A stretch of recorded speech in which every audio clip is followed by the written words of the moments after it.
Você que chegou depois da nossa base bíblica, nós lemos em Hebreus, a carta aos Hebreus, nós lemos no capítulo 12, no versículo 14 ao 17, que diz assim, segui a paz com todos e a santificação, sem a qual ninguém verá o Senhor, tendo cuidado de que ninguém se prive da graça de Deus, e de que nenhuma raiz de amargura brotando vos perturbe, e por ela muitos se contaminem.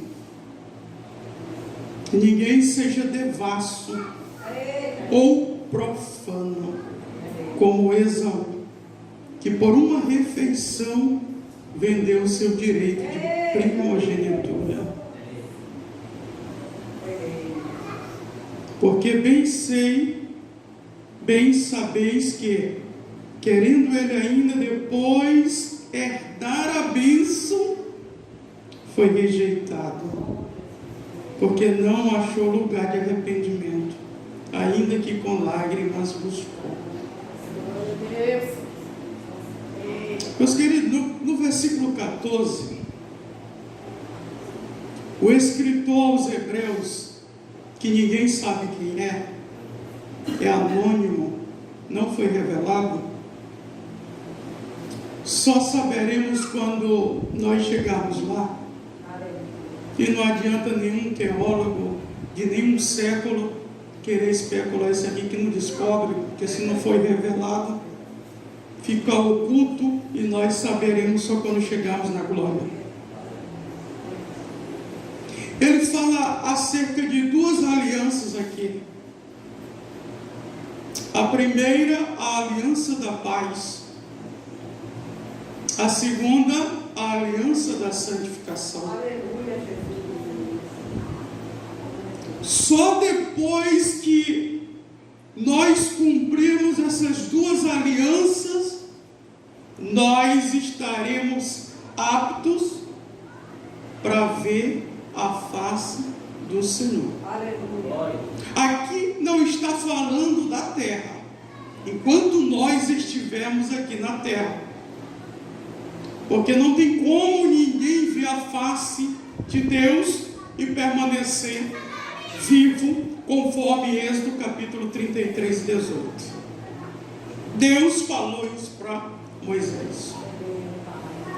Então, eu e você, nós temos que aprender aqui a primeira aliança, que nós temos que seguir a paz. Este seguir a paz é viver em paz. A Bíblia diz em Isaías capítulo 9, versículo de número 6, diz que ele, Jesus, é o príncipe da paz. E se ele está em nós, nós temos que ter paz. Paz não é ausência de conflitos, de problemas, de dificuldades, de confronto, seja físico, espiritual e emocional. Paz não é ausência dessas coisas que acontecem no mundo, que tira ou tenta tirar a paz de muitos crentes. Aleluia. Quantos crentes já não estão seguindo esta primeira aliança? A gente vai conversar com a pessoa logo de cara, Edivaldo, a gente percebe por uma percepção psicológica, não precisa nem do dom ainda de mostrar, o dom da revelação, de mostrar o interior, o âmago da alma do ser humano. A gente, no conversar com a pessoa, a gente começa a perceber que a pessoa vive uma vida atribulada, não uma vida de paz. Queridos, é onde eu e você nós temos que analisar como é que nós estamos vivendo em pleno século 21, cheio de conflitos externos e internos, preocupações, ansiedades, opressões, depressões, possessões. Como é que eu e você nós estamos lidando com isso? Como é que eu e você nós estamos lidando com isso? Porque a paz, ela é um fruto do Espírito, é um dos gomos do fruto do Espírito que o Espírito Santo falara na boca de Paulo, lá em Gálatas capítulo 5, versículo 22 e 23. E é o terceiro. Então eu e você, nós temos que deixar o Espírito Santo dominar a nossa vida. Só quando Ele domina é que nós teremos esta paz em abundância dentro de nós. Aleluia. Seguir a paz com todos. Olha, nós teremos paz com Deus. A paz é vertical. Nós teremos paz consigo mesmo, porque a nossa mente não irá nos acusar. E nós teremos a paz horizontal, que é com todos. Queridos, não tem uma vida de conflito. A Bíblia diz em Romanos capítulo 12, versículo 18, Paulo diz assim: se depender de vós, se for possível, se depender de vós, tendes paz com todos os homens. Aleluia. Você não pode ter conflito com ninguém. Pode ser a tua esposa, pode ser o teu esposo, pode ser o teu filho, a tua filha, pode ser teu irmão, pode ser, independentemente do que eles professam, irmão. Se ele é incrédulo, se ele é ateu, se ele é de outras religiões, mas você tem que ter paz. Se ele pendeu para o outro lado da munheca quebrada, mas você tem que ter paz com todos. Por quê? Porque eu e você nós temos que ser transformados para que o Espírito Santo gere essa paz em nós e através de nós, para que as pessoas olhando para nós, convivendo conosco, elas detectem que nós somos diferentes.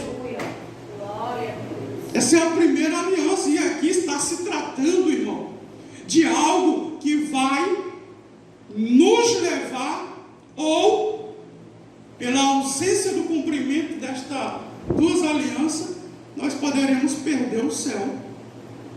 Você sabia disso? Porque muitas pessoas pensam que é só colocar a Bíblia debaixo do braço, se deslocar da sua residência e vir para a casa de Deus. Se fosse assim, era muito fácil, irmão. Exige renúncia. Você tem que abrir mão de muitas coisas, e uma delas aqui é que tira a razão de muito ser humano aqui, é que tira a paz, aliás, é a pessoa agir pela razão. Não, mas eu tinha razão, mas eu tenho a razão. Quando o Espírito Santo domina a nossa vida e gera esse fruto aqui em nós, nós temos paz com todo mundo. Todo mundo. Todo mundo, nós não temos dificuldade. Eu tenho um amigo que ele mora em outro estado. Aí o desejo do coração dele é ser pastor. Só que aí ele queria montar a congregação na casa que ele mora, porque tem um espaço na frente gigantesco, a casa dele. É muito maior do que assim. É uma casa solta e o espaço é grande na frente. Aí, sendo que ele não tem paz com nenhum vizinho. Eu falei, varão, nem adianta, varão, não vá não, porque isso aí, tu está tratando a obra de Deus como negócio. Ou tu pensa que eu não sei que tu quer ganhar dinheiro? Irmão, não passa a mão na cabeça de ninguém, não, irmão. Pode ser quem for. Passa a mão na cabeça de ninguém, não imagina quando Deus mostra. Aí é que o caldo engrossa mesmo. Então a pessoa quer montar algo, sendo que ela não tem paz nem com os vizinhos. Nem com os vizinhos. Como é que tu vai fazer? Tu vai ganhar as pessoas de outros lugares, né? E aí começa com os teus vizinhos. Você não tem nem paz. Então é algo que nós temos que seguir. Nós temos que seguir. A paz tem que ser o carro-chefe desta aliança que nós temos que praticar. É algo que nós temos que praticar. Nós temos que parar, nós temos que refletir, meditar, que isso aqui tem que fazer parte da nossa vida. Embora você tenha um comportamento colérico, fleumático, que explode, pois é, mas aí você vai ter que descer muito para que o Espírito Santo transforme isso aí, te mude, ou então faça você dominar isso aí. E aí é por isso que tem o fruto do domínio próprio. Domine isso aí. Que a tua personalidade, que ela seja colérica aí, qualquer coisa está explodindo, pois é, você tem que orar e jejuar muito para a tua carne estar crucificada e o fruto do Espírito Santo tornar você manso e humilde, igual Jesus disse lá em Mateus capítulo 11 e o versículo de número, a partir do 25 ele fala, né? Que nós temos que ter um coração igual dele, manso e humilde de coração, não é de aparência. Os homens conhecem a aparência, mas Deus conhece o que está no âmago do coração. Então você tem que, além de você e eu, nós termos paz, nós temos que promover a paz. Você sabia disso, que nós temos que ser pacificadores? Está lá no capítulo 5 de Mateus. Jesus fala que nós somos, que tem que ser pacificadores, quer dizer, aqueles promotores da paz. Nós temos que levar paz. Eu fui pregar um dia para um senhor ali na divisa ali da Vila Ipiranga com a Vila Cafeteira.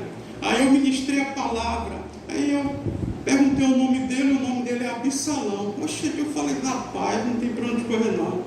Ou teu pai ou a tua mãe era crente, para colocar um nome bíblico desse aí, um dos filhos de Davi, Absalão. Aí ele, rapaz, pois é, meus pais eram crentes e ele no médico. Aí eu falei que Absalão significava, deu o significado do nome Absalão. Aí comecei a ministrar para ele, e ele ouvindo, e foi uma pregação extensa, eu trabalhando, irmão, trabalhando. Eu aproveitei que era oportunidade, porque eu sempre orava assim, quando eu trabalhava secularmente. Eu orava para Deus abrir as oportunidades, porque eu tinha um contato com a casa das pessoas, né? Eu entrava de casa em casa, a gente de endemias. Aí, quando surgiu a oportunidade, eu comecei a evangelizá-lo. Ele gostava de mulher, aí tinha uma mulher, aí tinha os filhos.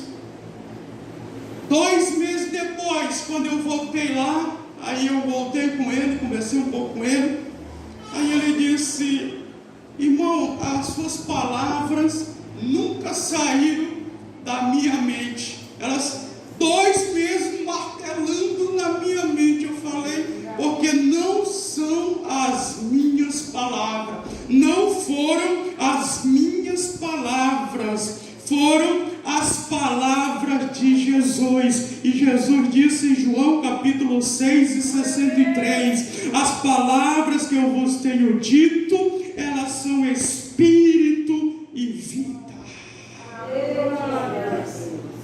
Elas são vivas.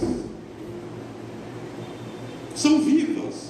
Então você tem que ter a paz, eu tenho que ter a paz, e nós temos que transmitir a paz. Um dia eu fui deixar a Santa Ceia para uma pessoa e a pessoa estava quase para morrer. Eu entrei, estava esperando o esposo dela chegar e outras pessoas estavam lá. Porque se ela tivesse só, não podia entrar, né? E ela quase para morrer. E eu fiquei tranquilo. No direcionamento do Espírito Santo. Não demorou muito, o esposo dela chegou. E aí eu fui entregar a Santa Ceia e disse: olha, pode ficar tranquila. Pode ficar tranquila, porque eu vou orar pelo pão e eu vou orar pelo suco de uva e você vai voltar ao normal. E ela quase para morrer, sem fôlego. Quase para morrer. Inclusive, ela já tinha avisado a irmã dela. E bem na hora, depois da ministração, a irmã dela tinha ligado. E aí, como é que está? A irmã que cuida de forma direta dela. Aí, como é que está lá no Tocantins?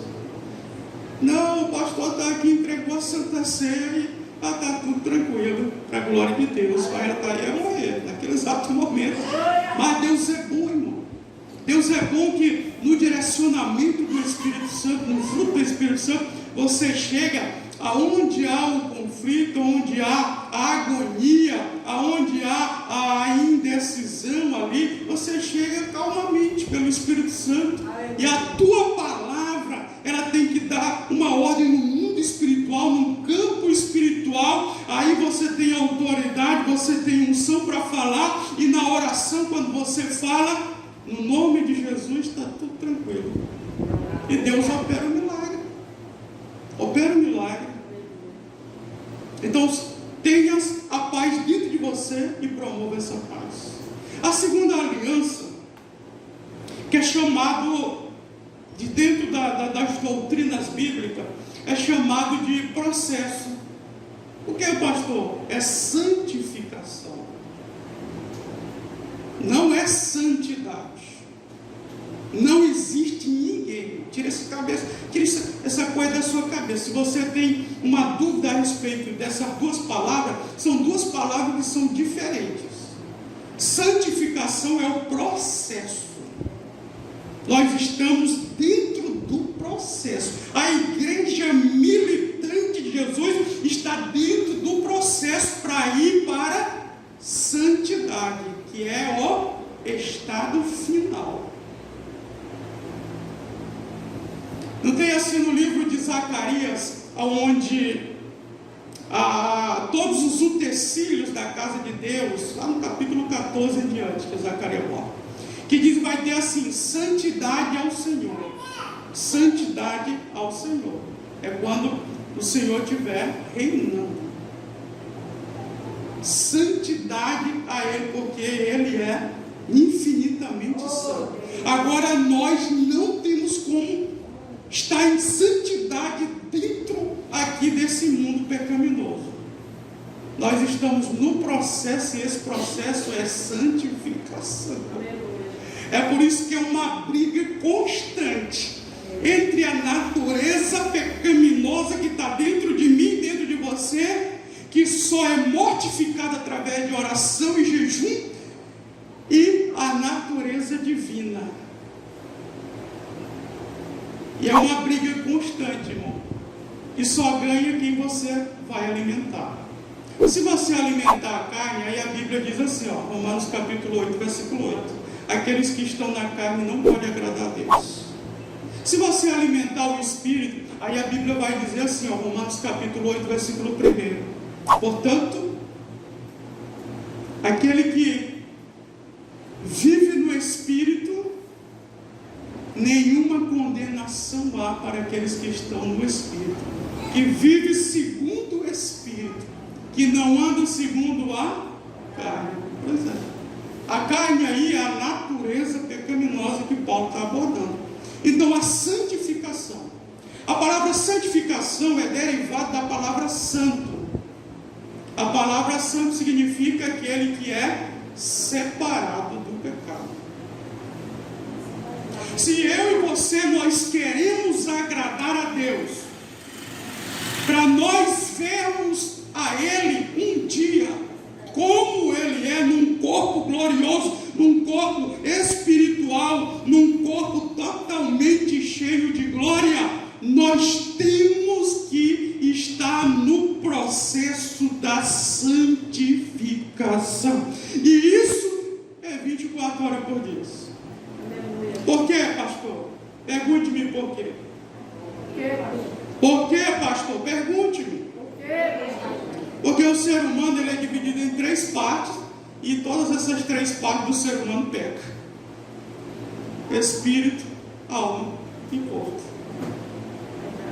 Quando o ser humano peca na alma, ou no pensamento, ele está pecando na sua alma, porque a alma faz parte o pensamento faz parte da alma. Quando o ser humano fala alguma besteira contra Deus, ele está pecando no seu espírito. Quando o ser humano comete algum pecado no seu corpo físico, tipo masturbação, fornicação, adultério, ele está pecando no seu corpo. É por isso que nós temos que estar aos pés de Jesus a 24 horas, irmão, pedindo perdão. Deus, tem misericórdia. Se tu voltares, não deixe eu ficar aqui nesse mundo da grande tribulação. Não deixe eu ficar aqui, meu Pai. Perdoa-me frequentemente. Você tem que estar pedindo perdão. Eu tenho que estar pedindo perdão e buscar separação daquilo que está atrapalhando muitas pessoas de um dia ver ao Senhor. Sem essas 2 alianças, ninguém, irmão, ninguém verá o Senhor. Esse ninguém aqui não tem esse negócio de apóstolo, bispo, profeta. Eu sou profeta, é diácono, evangelista, cooperador. Tem nada disso. Ninguém. A Bíblia fala ninguém. Se eu e você, nós não levarmos uma vida de paz e de santificação, pode esquecer o céu. Pode esquecer. Pode esquecer o céu. Pode esquecer a face de Deus. Aí ele vai dizer, olha, tendo cuidado que ninguém se prive da graça de Deus. Nós temos que estar mergulhados na graça do Senhor. E a graça de Deus, irmãos, é o favor imerecido de Deus, que está sobre a nossa vida.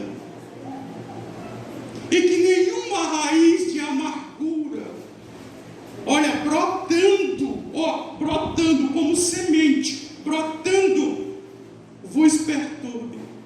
Tem um monte de gente na casa de Deus, tudo com essa raiz aqui que já está encabelada, já está dando fruto, já está contaminando os outros, como diz aqui o texto. Tem umas pessoas que nem deixam entrar, já está blindado com relação a isso. Tem outra não, que a semente já foi lançada, já germinou, já brotou, e tem outros que já está dando fruto. Tome cuidado, irmão, com o teu coração, viu? Eu não vou na cara de fulano de tal. Eu não gosto na cara de fulano de tal. Então, você pode esquecer o céu, que lá você não entra não. Pode esquecer o céu, que lá você não entra. Aleluia. Não entra. Porque aqui é a palavra do Senhor. Então nós temos que viver a graça de Deus, irmão. Amar o nosso próximo, ter misericórdia do nosso próximo, quando o nosso próximo está na miséria, a gente chorar com os que choram. Hoje mesmo eu já chorei, tendo um trabalho muito lindo. Hoje de manhã lágrimas desceram. O pessoal da África, os pastores que movem o coração para ajudar ali muitos países da África. Derramei muita lágrima. Eu falei, oh meu Deus.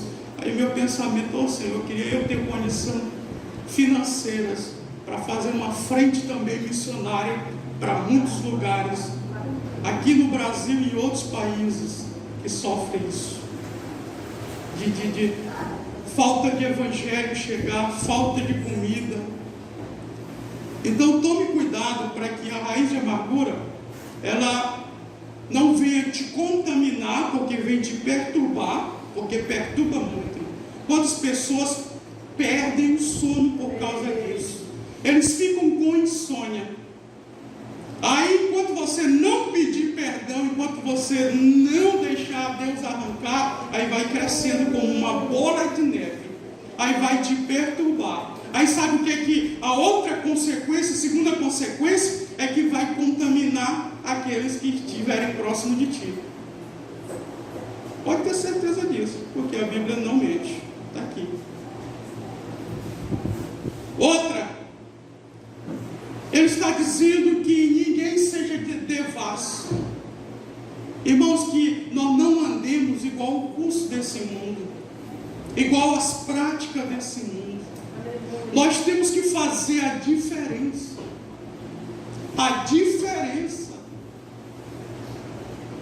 Uma irmã lá da Espanha, ela percebeu. E ela perguntou: pastor, por que o senhor não implanta a sua igreja aqui na Espanha? Eu falei: é muito fácil essa pergunta. É porque nós não temos dinheiro. Ela disse: não, pastor, porque eu já fui em algumas igrejas aqui, são tudo liberais. Pois é, a nossa, graças a Deus, não faz diferença aqui na terra. Temos primado por isso. Primado por isso. Primado por isso. Que ninguém seja devasso. Tome cuidado, irmão. Olhe para a sua vida. Eu olho para a minha. Vamos observar. Porque nós, o pessoal ímpio, eles não leem a Bíblia. Sabe o que é que eles leem? A minha vida é a tua vida. Porque aí você está quase todo dia na igreja. Pois é, aí eles ficam lendo a tua vida. Aí já pensou? Já pensou se eu não tiver cuidado? Eu sou conhecido, eles são conhecidos dos 4 cantos dessa cidade. Os 4 cantos dessa cidade. E em outros lugares também, em outros estados. Aí já pensou se a gente não vigiar, principalmente aqui dentro da cidade que nós vivemos, se a gente não vigiar, se a gente viver uma vida aí de qualquer jeito, de qualquer forma? Não, a Bíblia está dizendo que eu não posso ser devasso. Eu não posso andar de acordo com o curso desse mundo. E a outra coisa que ele está dizendo: profano. Tome muito cuidado, irmão, com as coisas sagradas de Deus. Só o que tem vários canais na internet falando um monte de besteira, com as línguas repartidas como de fogo, com o mover pentecostal, com as revelações do Espírito Santo. Só o que tem é canal falando contra. Tome cuidado para você não entrar nessa onda, porque se for o Espírito Santo, aí você vai estar cometendo um pecado que não tem mais perdão, que é a blasfêmia contra o Espírito Santo. Aqui ele está falando de profanação. Esaú profanou aquilo que era de Deus, porque a lei da primogenitura era algo de Deus, que Deus havia falado para Moisés escrever ali no Pentateuco. E o que Esaú fez? Profanou. Pegou, para que serve esse negócio de primogenitura mesmo? Eu estou mesmo querendo comer. A lei da primogenitura, ele ia herdar toda a responsabilidade na sua casa, em trazer o sustento para os seus irmãos, para sua mãe, se tivesse o seu marido já tinha partido, era o que ia herdar. Para que isso? Para que isso? Eu vou trocar por comida mesmo. E quantas pessoas dentro da casa de Deus, irmão? O Senhor chamou cada um de nós. Cada um de nós aqui, nós fomos escolhidos. E Ele te trouxe das trevas e te trouxe para a maravilhosa luz. Aí sabe o que as pessoas estão fazendo? Profanando a salvação. Outros, porque não tem o dom de discernimento de espírito, aí vê alguém profetizando, ele profana isso. Vem alguém revelando o profundo e o escondido, aí fica falando bobagem. Vê alguém usado no dom da cura, e aí não acredita. Tome cuidado, tome muito cuidado. Saul vendeu seu direito de primogenitura por uma simples refeição. Por uma simples, não foi um banquete gigantesco, um banquete de príncipe. Não, foi por uma simples refeição. Agora vamos ver as consequências. Porque tudo que nós praticamos, ou bom, ou mal, ou bem, ou mal, nós teremos consequências. Vamos lá? Porque bem sabeis que querendo ele ainda depois de herdar a bênção,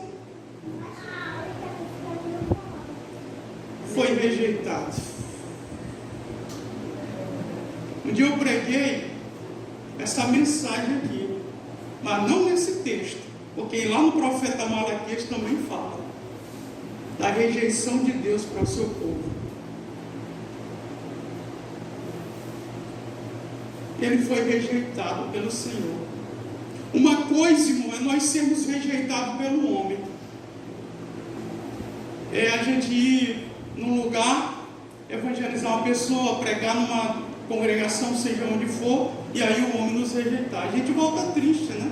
Como já aconteceu conosco, né? Elisângela, a Yaslene, e o Benivaldo também, que já pregou em muitos lugares aqui, e a Antônia também. Nós que estamos pregando fora, acontece isso conosco, as pessoas julgam nós, a Evani também, julgam nós, olhando para a aparência, mas uma coisa é você ser rejeitado pelos homens. Outra coisa mais perigosa, mais profunda, catastrófica, é nós sermos rejeitados por Deus. Verdade, Deus Santo. Teve um momento na vida do profeta Jeremias, que Jeremias quis orar para o povo. Sabe o que foi que Deus falou? Não ore por esse povo, eu já te falei isso. Teve um momento em que Samuel quis insistir com Saul, e Deus teve que bradar no coração de Samuel e disse: eu já te falei que eu já tenho rejeitado Saul, e eu já tenho posto outro rei para dominar a nação de Israel. Tome muito cuidado com isso, irmão, para você não ser rejeitado por Deus.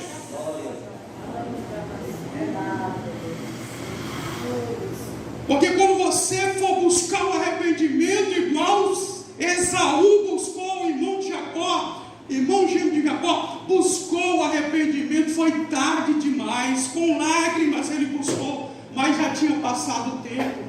Coloque isso na sua cabeça. Tem um tempo para todas as coisas.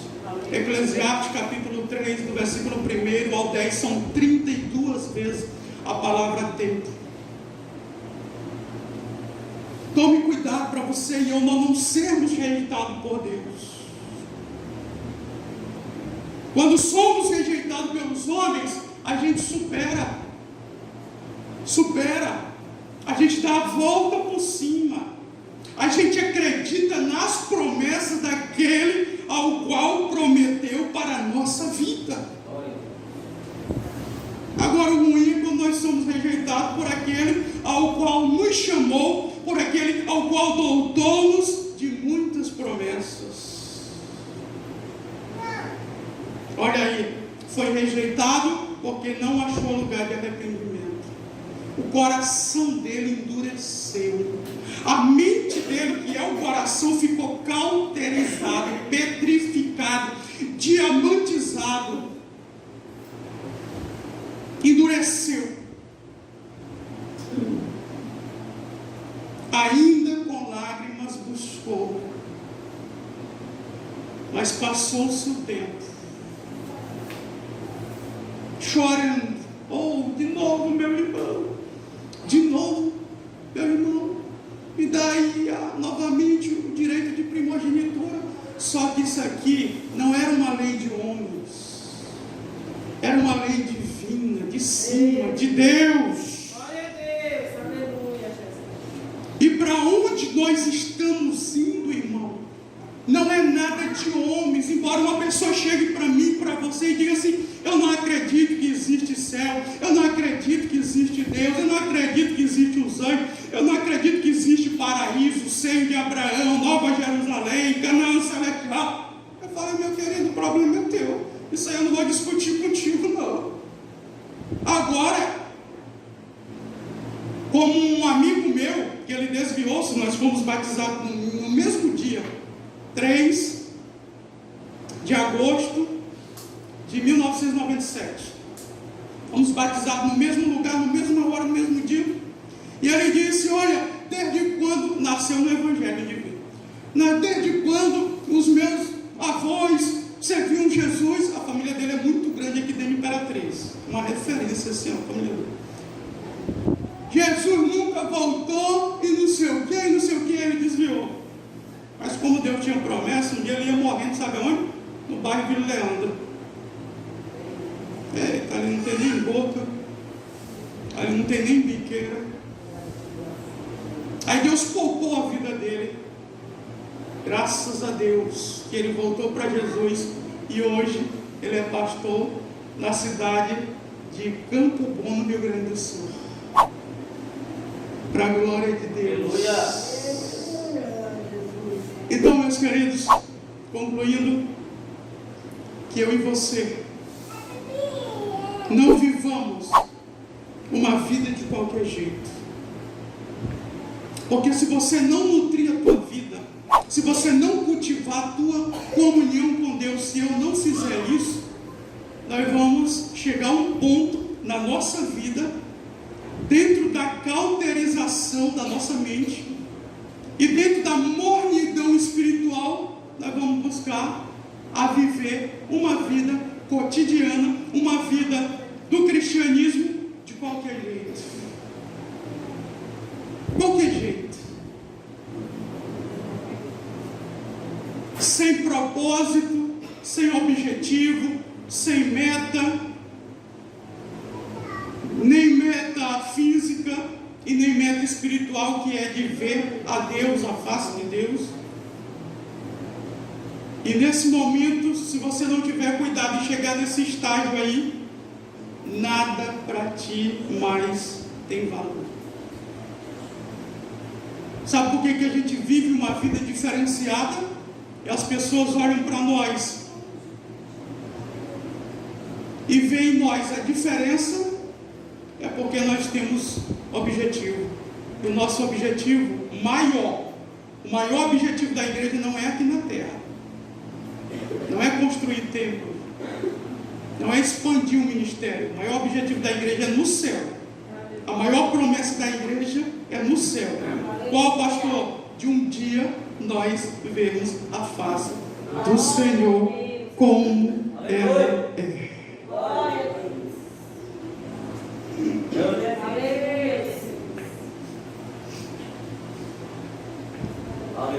Porque na primeira carta de João, concluindo, capítulo 3, versículo 2, João diz que ainda não foi manifesto como ele é.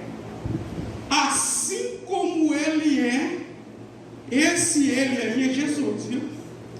Nós o veremos como ele é. É aquele Cristo que está no madeiro ainda, com as palmas da mão perfuradas pelos pregos romanos, ou os pés, não, de cabeça caída, não. É o Jesus que nós veremos os buracos nas palmas da mão dele e também nos pés. É um Jesus totalmente glorificado. E o interessante é que nós teremos esse corpo também glorificado. Esse corpo metafísico que atravessa paredes. Esse corpo ao qual viaja para outro lugar mais rápido do que o som da luz ou o som aí de qualquer coisa, o barulho do som. É o corpo glorificado que nós temos. Amém?